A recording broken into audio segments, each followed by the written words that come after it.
I feel like it's important to start this video off with a disclaimer that buttercream and icing cakes are really not my forte. That said, it's something I've always wanted to get better at, so whenever I have an occasion to make a cake, I love to dive in and get some practice. Because it's not something that I'm super great at or have a lot of experience in, I am super slow when it comes to icing cakes. So this video is sped up as much as I possibly could, and I cut out a bunch of the small little details that I did just to make the process a little bit faster because it really took me forever. This is actually the first cake that I've ever done a crumb coat on. I normally like to skip them because I'm not great at them, so they take me a really long time, but then I always end up with flecks of crumbs in my final icing, which is exactly why you're supposed to do a crumb coat. And so I decided that for this cake, I wasn't going to skip it, and I'm really glad that I made that choice.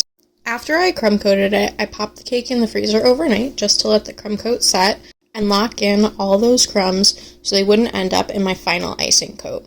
The sprinkles that I used on this cake are actually royal icing transfers that I made in my last video because I couldn't find fruit-shaped sprinkles and I thought that these were just too cute to pass up making. I didn't mix all these icing colors just for this cake though.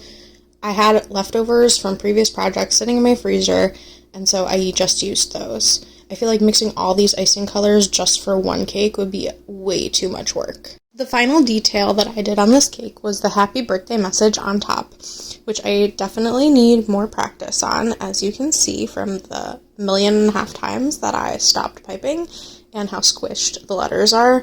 I need to practice / have more patience when planning those out so that everything has the space it needs. As you can see, birthday kind of got squished in there between happy and Vivi, but it's all good.